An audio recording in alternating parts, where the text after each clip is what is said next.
또한 우리의 예배 가운데 우리 하나님이 친히 영광을 나타내 주시고 또 큰 은혜 주시기를 간절히 소원합니다. 이제 날이 좀 따뜻해졌죠? 예, 그래서 여러분 실내가 조금 답답하게 느껴지시는 분들도 혹시 있을지 모르겠습니다. 환절기가 돼서 여러분 건강 잘 지키시길 바라고요.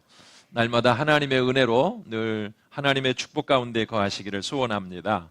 자, 우리가 4월에 이 야베스가 여호와 하나님 앞에 드린 기도에 대해서 같이 말씀을 나누고 있는데, 오늘은 야베스가 드린 기도의 제목 가운데 두 번째 기도 제목이죠. 나의 지경을 넓혀 주소서. 이렇게 야베스가 기도를 드렸어요. 그런데 그 본문 말씀 마지막, 여기 10절 마지막에 뭐라고 말씀하셨어요? 하나님이 그가 구하는 것을 허락하셨더라. 하나님이 그가 구하는 것을 뭐 하셨어요? 허락하셨대요. 자, 여러분, 그래서 야베스가 존귀한 사람이 된 거예요. 존귀한 사람. 아주 큰 복을 받아서 많은 사람들에게 칭찬과 존경을 받을 수 있는 아주 큰 영향력을 끼치는 사람이 된 것입니다. 성경을 보면은 이렇게 하나님의 복을 받은 사람들이 많습니다. 처음부터 부자가 아니고 처음부터 존귀한 사람이 아니라 사실은 너무 기구한 운명 속에서 불행한 그런 삶을 출발했던 사람들, 슬픔과 탄식 속에 살았던 사람들, 너무나도 절망하고 희망이 보이지 않았던 이런 사람들, 바로 이런 사람들이 하나님의 부르심을 받고 주님을 믿고 전적으로 주님을 따라갈 때에 하나님이 그들에게 큰 복을 주셨어요. 여러분, 창세기 12장에서부터 50장까지 역사 드라마처럼, 대하 드라마처럼 한 가문의 이야기가 나오죠. 아브라함을 하나님이 부르신 이야기 말이죠. 하나님께서 아브라함을 부르셔서 그에게 복을 주시는데 그에게 엄청난 복을 주세요. 정말 놀라운 복을 주십니다. 그래서 아브라함이 축복의 사람이 되는데 그에게만 복 주시는 게 아니라 그의 후손에게 복을 주시겠다고 말씀하세요. 하나님은 너로 인하여 또는 내 후손으로 인하여 천하 만민이 복을 얻게 하리라. 하나님 그렇게 아브라함에게 복을 약속하셨어요. 그렇게 하나님은 약속하신 대로 실천하셨습니다. 그래서 그 아들 이삭이 복을 받거든요. 얼마나 놀라운 복을 받았냐면 이삭이 한 해에 농사를 지었는데요, 그 농사를 지어가지고 100배나 얻었대요. 할렐루야. 그냥 적당히 고개를 끄덕할 정도가 아니고 눈이 커지고 입도 막 이만큼 넓게 열리면서 와 이렇게 돼야 돼요, 여러분. 그래야 진짜 놀라는 거지. 여러분, 한 해 농사에 100배를 얻었다면 이게 엄청난 축복이잖아요. 이게 이삭이 이렇게 복을 받은 거예요. 야곱은 어떻습니까? 야곱은 형 에서가 자기를 죽이려고 그러니까 막 도망을 쳤을 때, 여러분 외삼촌의 집에 도망칠 때 그는 아무것도 가진 게 없었어요. 그런데 외삼촌의 집에 가서 하나님이 축복하시겠다고 약속하신 그 복을 그가 받기 시작하는데요, 여러분 20년 만에 아내 4명을 통해서 자식이 12명이 나와요. 아들들이 12명이 태어나, 딸도 하나 태어났어.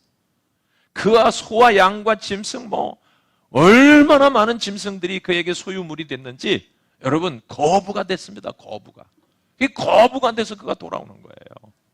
여러분, 이 야곱이 하나님의 축복을 받은 아주 가장 상징적인 존재가 됐잖아요. 이스라엘이라는 이름을 받은 야곱 말입니다. 또 그 아들 요셉은 어떻습니까? 17살에 아버지로부터 사랑만 받던 그 요셉이 형들의 미움을 사가지고 애굽의 종으로 팔려가잖아요. 그렇게 고생 하나 모르던 그 어린 아들 요셉이 말이죠, 남의 나라에 종으로, 노예로 팔려가서 살았다면 그게 얼마나 힘들고 어려웠겠어요. 그런데 성경은 뭐라고 말씀하시냐면 하나님께서 요셉을 그 보디발의 집, 그 집의 노예로 그 팔려간 그때부터 그의 집에 복을 주신다는 거예요. 그래서 요셉이 그 집에 들어온 때부터 그 집이 복이 되고 형통하고 참 되는 거예요. 그걸 모두가 다 인정할 만큼, 이 복덩어리가 우리 집에 들어와서 우리 집이 이렇게 부유하게 됐다고, 잘 됐다고 인정할 만큼, 여러분 복을 받은 사람이 요셉이죠. 그가 감옥에 갔지만은요, 성경은 그가 감옥에 갔음에도 불구하고 뭐라고 표현하냐면 하나님이 그를 형통하게 하셨다고 말씀하십니다. 예, 감옥에 갔는데 무슨 형통이야. 그런데 그렇지 않아요. 요셉을 형통하게 하셨대요. 그리고 마침내 그를 애굽의 총리 대신이 되게 하지 않습니까? 7년 동안의 흉년을 얼마나 지혜롭게 잘 관리해서 아무도 굶어 죽는 사람이 없게 하셨고요. 그 근동에 있는 많은 사람들이 요셉이 저장해 놓고 준비해 놓은 양식을 사러 와가지고 그들이 먹고 살아남잖아요.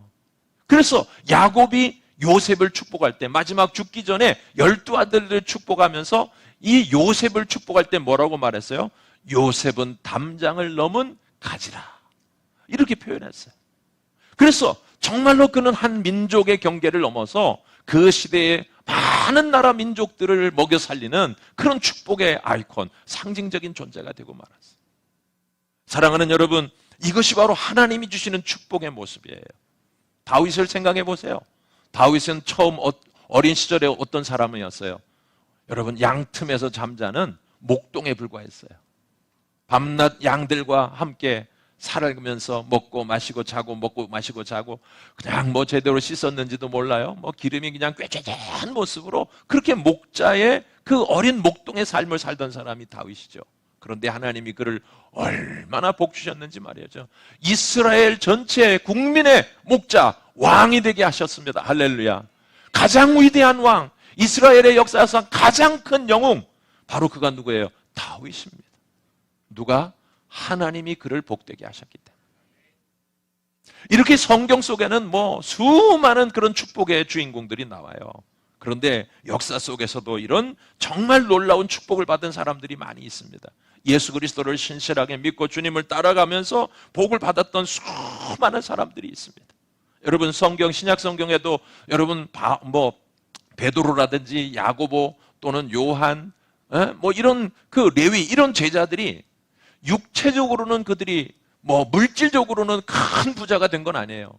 오히려 예수님을 믿고 따라가면서 그들은 배와 그물을 버렸고 또 직장을 버렸고 그러면서 예수를 쫓았어요. 그래서 그들이 예수의 제자가 되었고 그들이 나아가서 복음을 전하면서 전 세계 돌아다니면서 예수님의 복음을 전했는데, 여러분 뭐 놀라운 것은 뭐예요? 이들이 은과 금은 없었지만은 그들이 전하는 복음을 통해서 수많은 사람들이 변화되었고 하나님 나라 백성이 되었습니다. 예수님의 12제자는요, 세계 인류 역사를 변화시키는 사람들이 되었습니다. 가장 위대한 영향력을 끼치는 사람들이 된 것입니다. 그것을 어떻게 돈으로 바꾸겠어요?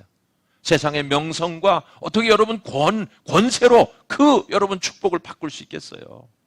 예수 그리스도를 믿고 따르는 자들에게는 주님이 이렇게 하늘의 신령한 복도 주시고 때로는 이 땅에 기름진 복도 주시는 줄로 믿으시길 바랍니다. 그리고 또한 역사 속에서도 우리는 이런 위대한 하나님의 축복을 받은 사람들이 많이 있어요. 제가 조금 이따 한 사람을 소개하려고 그러는데, 윌리엄 캐리라고 하는 그 선교사, 영국 출신의 인도 선교사가 얼마나 위대한 선교 사역을 감당했는지 모릅니다. 그 선한 하나님 나라의 영권을 가지고 그와 같이 일했던 사람들이 있고요.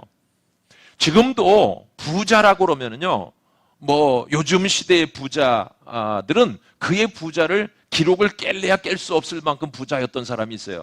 누군지 아십니까? 록펠러라는 사람이에요. 록펠러. 이 록펠러라는 사람이 얼마나 부자였는지 말도 못해요. 그런데 그가 처음부터 그렇게 부잣집에서 태어난 게 아닙니다. 정말 가난한 사람, 너무나도 힘들고 어렵고 가난한 그런 집안에서 태어난 록펠러인데, 그의 어머니가 얼마만큼 그에게 신앙교육을 잘 시켰는지 몰라요. 철저하게 주의를 성수하고 11조 생활을 온전히 하나님 앞에 드리면서 하나님 앞에 진정한 예배자의 삶을 살아가라고 그렇게 신신당부하면서 그를 가르쳤거든요. 록펠러가요, 이 하나님의 복을 받아서 정말 세계 최고의 부자가 되었다는 사실이에요. 또한 여러분, 강철왕 카네기 아시죠? 카네기. 요즘에도 여러분 카네기 홀에서 한번 공연하면 세계 최고의 명성을 가진 사람들이 거기 공연하잖아요. 이 카네기 말입니다. 백화점 왕 존 와나메이커, 호텔 왕 힐튼, 이런 사람들은 벌써 이미 한 세대에 지나간 사람들이지만은 그들은요, 자기 당대에 세계 최고의 기업을 일군 사람들이었습니다. 그런데 한결같이 그들이 처음부터 부자였냐? 절대 그렇지 않았어요. 진짜 어렵게 살았어요. 고통 가운데 있었어요. 그런데 그들이 하나님 앞에 기도하면서 주님 앞에 나아갈 때에 하나님은 그들의 그 지독한 가난과 고통을 이겨내면서 결국은 큰 지경을 가진 그런 사람이 되도록 하나님이 복을 내려주셨던 것입니다. 이런 귀중한 하나님의 축복을 오늘 저는 여러분들에게 전해드리고 있는 거예요. 이사야 6장 8절 말씀을 보니까 하나님께서 이렇게 말씀하시죠. 내가 누구를 보내며 누가 우리를 위하여 갈꼬. 내가 누구를 보내며 누가 우리를 위하여 갈꼬. 그때 이사야 선지자가 하나님 앞에 대답을 합니다. 주여 내가 여기 있사오니 나를 보내소서. 여러분, 그래서 이사야 선지자가 하나님의 응답을 하고 그리고 선지자로서의 그런 삶을 살아가게 됩니다. 그렇습니다. 중요한 사실은 뭐냐면 지금 이 시대에도 하나님은 사람을 찾고 계시다는 거예요. 예수님께서 말씀하셨죠? 눈을 들어서 밭을 보라 휘어져 추수하게 되었도다. 그래서 일꾼들, 추수할 일꾼들을 보내달라고 하나님 아버지께 기도하라고 예수님 말씀하세요. 그것은 뭐냐면요, 하나님은 지금도 여전히 복 주실 사람들을 찾고 계신다는 거예요. 하나님이 찾고 계시는 그 복 주실 사람이 누굽니까? 바로 저와 여러분들이 응답하길 원합니다. 주여 내가 여기 있습니다. 나를 복되게 하여 주시옵소서. 나를 축복의 도구로 써 주시옵소서. 하나님께서 여러분 그렇게 사람을 찾고 계실 때 여러분이 그 주님의 음성을 듣고 이 시간 결단하시면서 여러분 자신을 써달라고 주님 앞에 여러분 자신이 결단하면 하나님이 그 응답하시고 여러분들에게 은혜와 복을 주실 줄로 믿습니다. 야베스는 오늘 본문 말씀을 보니 여호와 하나님께 뭐를 넓혀달라고 했어요? 지경을 넓혀주시옵소서 그랬어요. 지경이라고는 말은 히브리어로 게불이라는 단어인데 그것을 번역하면은 영토, 영역 또는 경계, 지역이라는 뜻이 있어요. 야베스가 살던 시대는 어느 시대냐면요, 여호수아가 이스라엘 백성들을 이끌고 가나안 땅을 정복하던 시대입니다.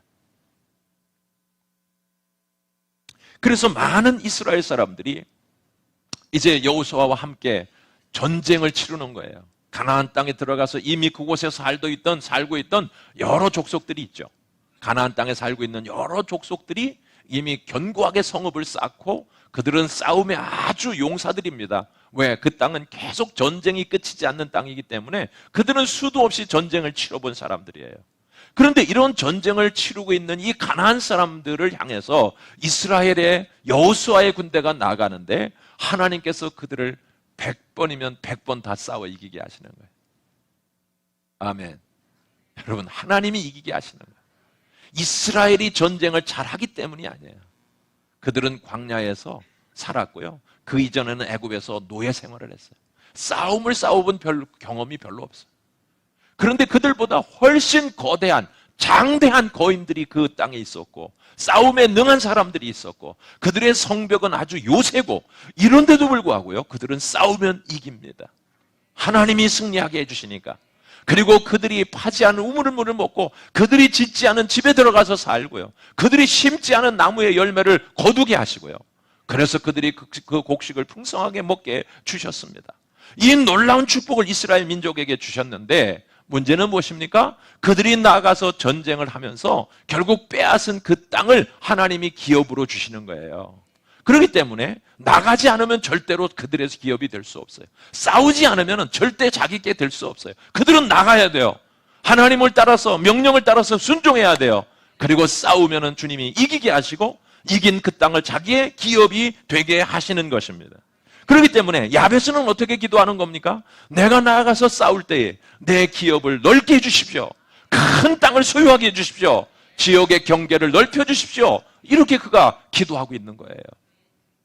요즘에는 전 영화를 안 본 지가 얼마나 오래됐는지 잘 알 수도 없는데 여러분, 옛날에는 그 서부 영화를 많이 봤잖아요. 미국 초기 개척기 시대에 그 사람들이 어디에요? 서부로 계속 가족 단위로 그 말을 타고 수레를 가지고 나가서 개척을 하지 않습니까?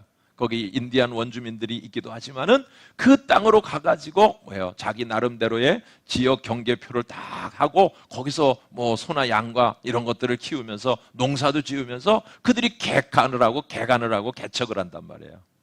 그러면 어떻게 돼요? 그게 자기 땅이 되는 겁니다. 미개척 지역.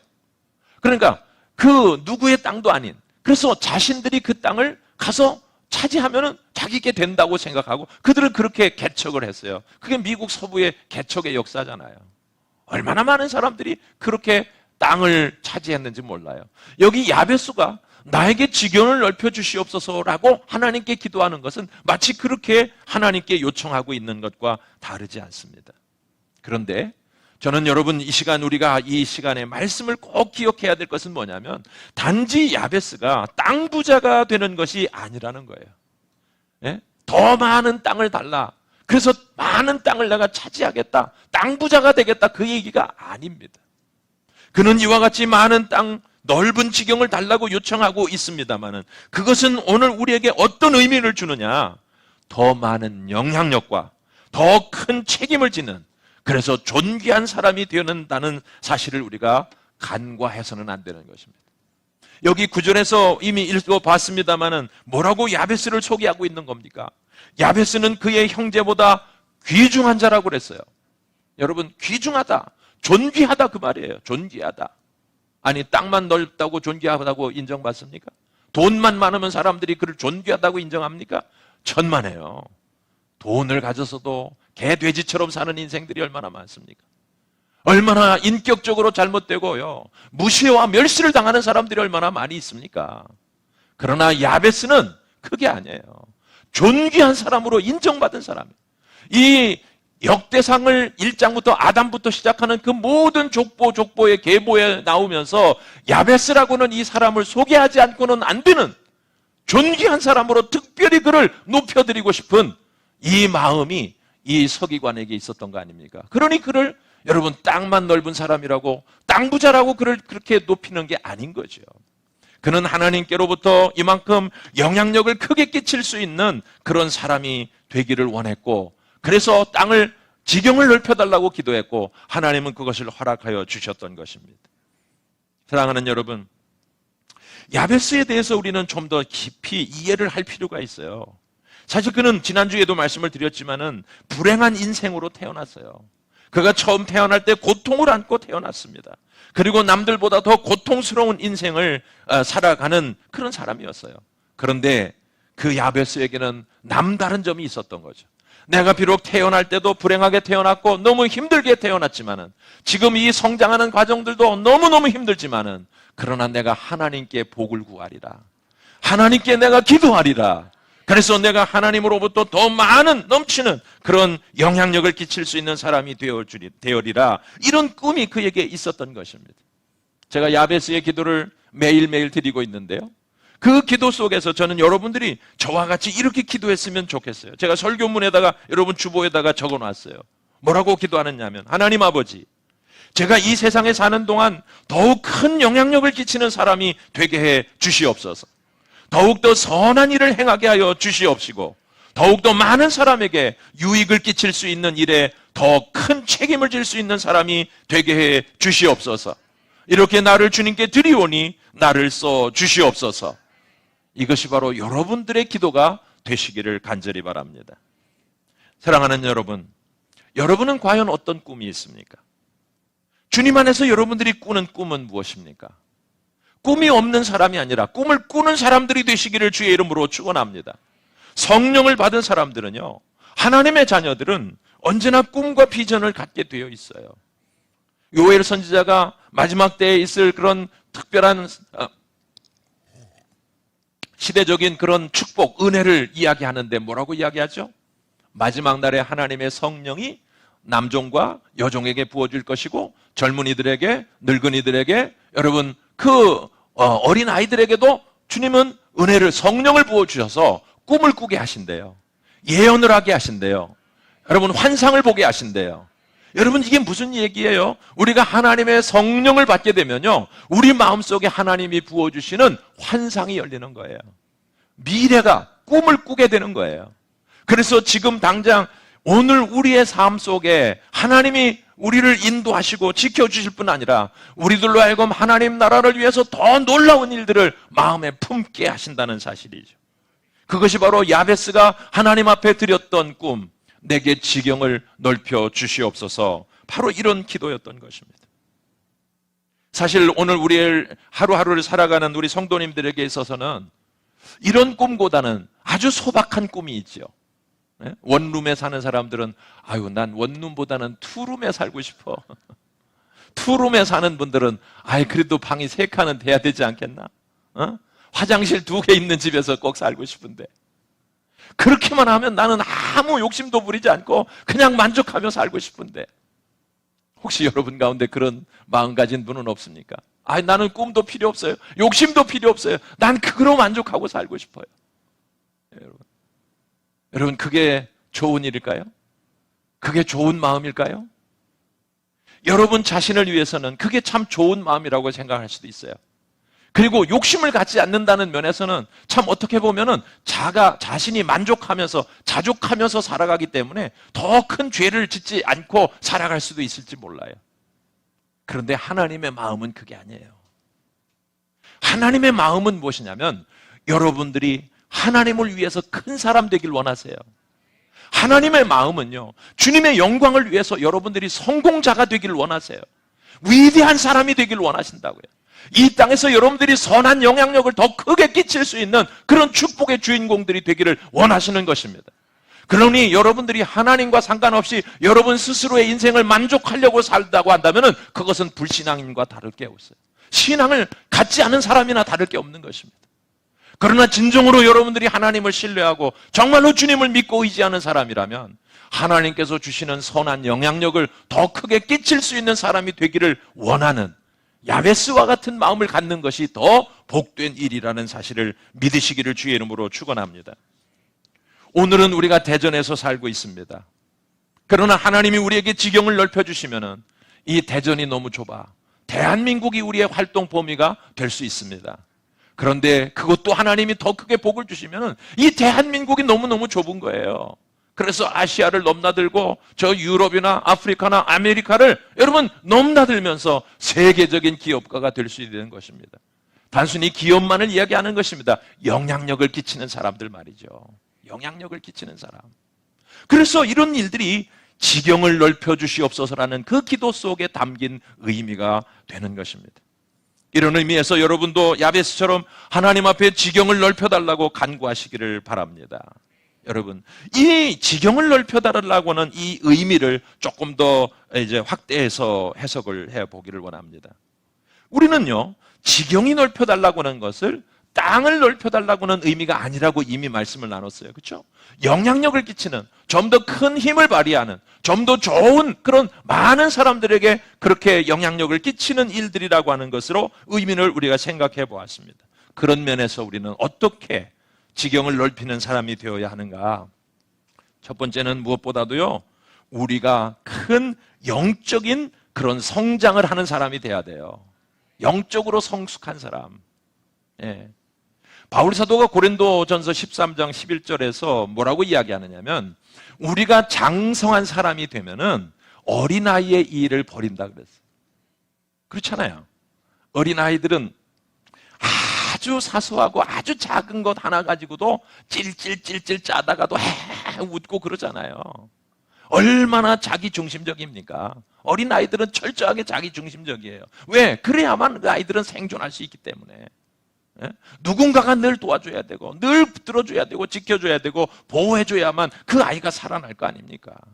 그런데 만일에 그 사람이 10살이 되고 20살이 되고 30살이 됐는데도 그 조그만 거 하는 것 때문에 맨날 찔찔 짜고 막 울고 맨날 여러분 소리치고 그런다면 이게 도대체 이 사람이 도대체 어떤 사람이에요? 성장한 사람이 아니잖아요.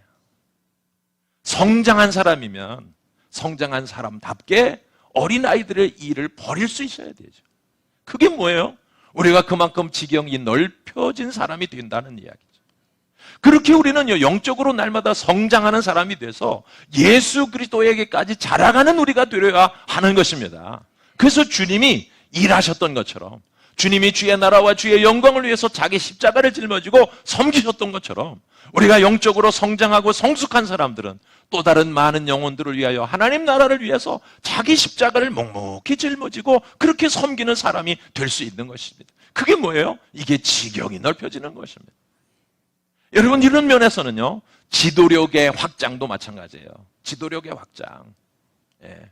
그저 4명, 3명, 5명 그 조그만 인원 가지고 맨날 지지고 볶고 하는 그런 지도자가 있을 수도 있지만은, 그러나 10명이 100명 되고 100명이 1000명 되고 1000명이 10,000명 되고요, 수십만 명의 그런 직원들을 거느리는 그런 리더도 있잖아요.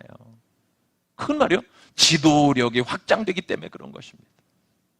이런 지도력의 확장이라고 하는 것이 결국 우리의 영역을, 지경을 넓히는 하나님의 축복에 들어있다는 사실을 깨달으시기를 축원합니다. 어떤 일을 하든지 간에 여러분, 지도자가 된다는 것은 그만큼 하나님의 축복을 받은 것입니다. 존경받는 자라고 하는 것은 그만큼 그 지역사회 안에서, 그 사람들 사이에서 그는 굉장한 영향력을 가진 지도자가 되어 있다는 뜻을 의미하는 것이기 때문입니다. 우리의 이런 영역이라고 하는 것은 지식의 영역에서도 마찬가지예요. 내가 알고 있는 것, 배우고 있는 것을 만족할 수도 있지만요, 우리가 이 영역을 좀 더 확장해서 넓혀 나가야 되는 것입니다. 저는 평생 한국말, 대한민국에서는 우리 한국말만 쓰고 살아왔습니다만은 이 선교에 대한 비전을 제 마음속에 갖게 되니까 영어를 아주 필수적으로 해야 되겠더라고요. 그래서 제가 이 나이에 영어 공부를 새로 시작합니다. 고통스러워요. 아주 힘들어요. 그렇지만 비전이 있기 때문에 막 도전하는 거예요. 그래서 여러분, 영어를 유창하게 말할 수 있는 사람이 된다면 얼마만큼 여러분 또 다른 많은 그 영어권에 있는 사람들과 교제할 수 있습니까? 영어권에 그 영어를 자유롭게 쓸 수 있는 사람들과 얼마나 많은 일을, 선한 일을 행할 수 있겠습니까? 여러분, 불어를 잘하고 독일어를 잘하고 라틴어를 잘하고, 여러분, 그래서 스페인어를 사용하고 이렇게 언어를 계속해서 확장시켜 나가면 나갈수록 어때요? 그만큼 지역을 넓혀서 하나님 나라의 일을 할 수 있는 것 아니겠어요? 우리 젊은이들에게 저는 도전합니다. 여러분들 도전하세요. 여러분들이 비전을 가지시기 바라요. 여러분, 너무 젊은 날에 시간을 헛되이 보내지 마시고 낭비하지 마시고, 예? 지금 이 나이에 저도 도전하는데 여러분들은 얼마나 더 많이 도전할 수 있겠습니까? 이 기회가 얼마나 많이 있겠습니까? 하나님이 주시는 이 은혜를 여러분 헛되이 받지 않기를 주님의 이름으로 축원합니다. 그래서 오늘 우리들은요, 이와 같이 많은 부분에서 특별히 저는 여러분들에게 강조해서 말씀을 드리고 싶은 게, 여러분, 특별히 여러분들은 영적인 사람으로서 여러분들이 많은 사람들에게 선한 일을 크게 할 수 있기를 간절히 바라는 것입니다. 단순히 여러분들이 기업인으로서 큰 기업을 이루었다, 그게 의미가 있는 것이 아니고요, 여러분들의 명성이 좋은 나라, 이 대한민국의 사람들은 여러분들의 이름을 누구나 안다, 그게 지경이 넓혀진 게 아니고요, 그렇게 해서 결국 무엇을 했느냐, 어떤 열매를 맺었느냐, 그게 중요한 것 아니겠어요? 그것은 뭐냐면 여러분들의 지경을 넓혀주셨을 때 그 일로 인하여 하나님의 영광이 드러나야 된다는 것이죠. 하나님의 뜻이 여러분들을 통해서 이루어지도록 해야 된다는 것이죠. 그것은 여러분, 예수님이 제자들에게 말씀하셨던 것처럼 사람을 변화시키는 능력을 갖게 되는 것입니다. 고기를 잡던 사람이 물고기를 잡는 평생을 살던 그 베드로와 안드레, 야고보, 요한과 같은 사람들을 예수님 뭐라고 말씀하세요? 이제는 내가 사람을 낚는 어부가 되리라, 사람을 취하리라는 말씀이에요. 그것이 바로 진정한 영향력, 선한 영향력을 끼치는 위대한 지도자가 되게 하시는 하나님의 뜻인 겁니다. 직장이 달라요, 하는 일이 달라요, 모든 면에서 여러분들이 다른 모양으로 살아갈 수 있습니다. 그렇지만 그 다른 모양에서, 다른 직장에서, 다른 일을 하면서도 여러분들은 하나님의 영광, 선하신 뜻을 위해서 여러분들이 큰 지도자가 되셔야 되고, 선한 영향력을 끼칠 수 있는 그런 일들을 행하게 될 때 여러분들은 그 속에서 또 다른 많은 사람들을 변화시키고 새롭게 할 수 있는 그런 능력자로 하나님이 삼아 주실 것입니다. 그런데 이런 일들은 우리의 힘으로 할 수 있는 게 아니에요. 그래서 기도가 필요한 겁니다. 아니, 내가 할 수 있는 걸 왜 기도가 필요합니까? 내가 그냥 하면 되지. 그렇지 않아요. 야베스가 지금 하나님께 기도했다는 것은요, 자기가 할 수 없는 것을 하나님께 맡기고 있다는 거예요. 그래서 주님께 이 일을 맡겼더니 하나님이 허락하셨다는 거죠. 하나님이 허락하셨다. 그렇습니다. 내가 할 수 없는 그것을 하나님이 허락하시도록 우리는 주님께 구할 수 있고, 하나님은 불가능을 가능케 하시는 분이기 때문에 결국 우리가 기도하면서 우리의 영역을 넘어서 우리는 크게 영역을 확장할 수 있는 그런 축복의 사람들이 될 수 있는 것입니다. 여호수아 18장에 보면은 여호수아가 이스라엘 백성들을 이끌고 가나안 땅에 들어가서 많은 부분을 점령했어요. 이미 점령했습니다. 그런데 12지파 가운데 5지파는 자기들의 땅을 분배받고 이제 살아가게 되는데 7지파가 아직도 땅을 분배받지 못했어요. 그때 여호수아는 그들을 불러가지고 이렇게 꾸짖습니다. 여호와께서 너희에게 주신 땅을 점령하러 가기를 어느 때까지 지체하겠느냐. 그들은 지체하고 있던 겁니다. 점령해야 되는데, 나가서 싸워서 그 땅을 얻어야 되는데 그들은 얻지 않고 있었던 거예요. 왜요? 그들의 마음속에 두려움이 있었어요. 그들의 마음에 아니란 생각이 있었어요. 그들의 마음속에 하나님 주신 기업에 대한, 약속에 대한 믿음이 부족했어요. 그렇기 때문에 그들은 여전히 머물러 있었던 것입니다. 여호수아는 그들에게 다시 명령합니다. 너희 한 지파에 3명씩 내가 보낼 텐데 너희들이 저 가나안에 있는 아직도 미개척지, 아직도 점령되지 않은 그 지역을 두루두루 돌아다니면서 그림을 그려갖고 와라. 그 땅을 다 그려갖고 와라. 내게로 가져오면은 내가 너희들 앞에서 제비를 뽑을 것이다. 결국 그들은 그와 같이 여호수아가 명한 대로 그들은 순종을 하지요. 가나안 땅을 두루두루 다니면서 결국 그 땅을 다 그려가지고 와요. 그리고 나서 그들이 제비를 뽑고요. 마침내 그들은 그 땅을 기업으로 받게 되었습니다. 할렐루야. 여러분, 저는 그 속에서 한 가지 귀중한, 그런 아주 귀중한 영감을 받았어요. 아, 그렇구나. 하나님이 내게 주실 기업, 하나님이 내게 주실 축복, 그것은 내 마음속에 비전을 가지고 그것을 그려야 되는 거구나. 내 마음속에 그걸 계속 그려서 그걸 내 것이 될 수 있도록 계속 기도하고 그것을 차지할 수 있도록 나아가야만, 그래야만 하나님이 나에게 그걸 기업으로 주시는 거구나. 사랑하는 여러분, 그것이 바로 우리가 하나님의 복을 받는 진정한 비결이 되는 것입니다. 저는 근대 선교의 아버지라고 불리는 윌리엄 캐리에 대해서 잠깐 얘기를 나누면서 오늘 말씀을 마치려고 합니다. 이 윌리엄 캐리라고는 분은요, 1761년에 영국의 노스햄프턴의 폴러스프리라고 하는 작은 마을에서 태어났어요. 그 아버지는 학교 선생님이셨고 그의 가족들은 너무 가난하게 살았어요. 얼마나 가난했던지 그는 학교를 제대로 가서 공부할 수가 없었습니다. 그래서 이제 이 구두방에 수선공으로 그가 취직을 합니다. 비록 그는 구두방의 수선공으로 배우는 어린 소년에 불과했지만은 그의 마음속에는 아주 끊임없이 그 학문, 배우고자 하는 열정이 대단했어요. 그래서 많은 책들을 읽으면서, 그리고 특별히 외국어를 그가 독학을 하기 시작합니다. 불어도 배우고 독일어도 배우고 라틴어도 배우고 심지어는 히브리어, 헬라어까지 외국어를 그가 막 공부를 해요. 그런데 18살 되었을 때인데 그가 한 1실링을 주인 몰래 숨기려고 했어요. 도둑질을 하려고 한 거죠. 그런데 그가 한 집회에 참여했는데 설교자가 이 말씀을 전합니다. 히브리서 13장 13절인데 그런즉 우리는 그 능력을 지고 영문 밖으로 그에게 나아가자. 뭐 평범한 이야기일 수도 있어요. 그런데 이 사람에게는 그게 평범한 얘기가 아니었어요. 마음을 깊이 찔렀습니다. 남의 것을 도둑질하고자 했던 이 윌리엄 캐리의 마음속에 하나님의 말씀이 쿡쿡 찔러대면서 그는 자신의 죄성을 회개하고 하나님 앞에 용서를 구합니다. 그러면서 그의 인생이 새롭게 변화되어지는 새로운 사람이 되었습니다. 그렇지만 그는 너무 가난했고요. 하나님의 은혜를 경험했던 이 윌리엄 캐리는 계속해서 말씀을 읽고 또 기도하면서 좋은 책들을 계속해서 읽게 됩니다. 그러면서 그는 많은 하나님의 은혜를 경험하기 시작하고 그가 많은 사람들에게 이제는 자신이 받은 은혜를 증거하기 시작하는데 이 윌리엄 캐리가 사람들에게 말씀을 전하면 얼마나 많은 사람들이 은혜를 받는지 몰라요. 그래서 결국 그는 침례교회 목사님이 되게 됩니다. 그리고 그가 침례교회 목사 한 수가 받고 나서 이제 그가 하나의 책을 또 읽게 되는데 쿡 선장의 마지막 항해라는 책을 읽어요. 이 책을 읽으면서 그는 해외 선교에 대한 꿈을 갖게 됩니다. 해외 선교의 꿈. 그가 31살이 되었을 때 노팅햄 연합집회의 강사로 그가 초빙을 받습니다. 그곳에서 그가 이사야 54장 2절과 3절 말씀으로 설교를 합니다. 이사야 54장 2절과 3절 말씀이 어떤 말씀인가 하면은 우리 앞에 스크린에 띄었네요. 한번 같이 한번 읽어봅시다. 시작. 내 장막터를 넓히며 내 초소의 휘장을 아끼지 말고 널리 펴되 너의 줄을 길게 하며 너의 말뚝을 견고히 할지어다.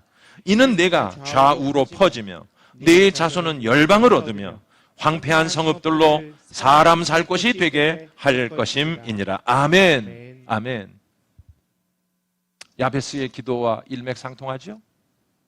야베스는 자신의 지경을 넓혀달라고 기도했는데 하나님은 이사야 선지자를 통해서 이미 말씀하시기를 네 장막의 터를 넓혀라. 네 처소의 휘장을 아끼지 말고 널리 펴라. 너의 줄을 길게 하며 너의 말뚝을 견고히 하길지어다. 하나님께서는요, 하나님의 백성 이스라엘 민족에게 이와 같이 장막의 터를 넓히라고 이렇게 귀한 축복의 말씀을 선포하고 계신 겁니다. 윌리엄 캐리는 이 말씀을 가지고 뭐라고 하는 유명한 말을 남겼는가 하면은 하나님으로부터 위대한 일을 기대하고 하나님을 위해 위대한 일을 계획하라. 아주 명언 중에 명언이에요. 한번 따라서 해보시겠습니다. 하나님으로부터 위대한 일을 기대하고 하나님을 위해 위대한 일을 계획하라. 아멘. 여러분, 윌리엄 캐리는 하나님을 위해 위대한 일을 계획하기 시작했어요. 그것이 뭐냐면 하나님께서 자신을 써서 인도에 가서 선교사로 일하게 하시는 것이라고 그는 생각했어요.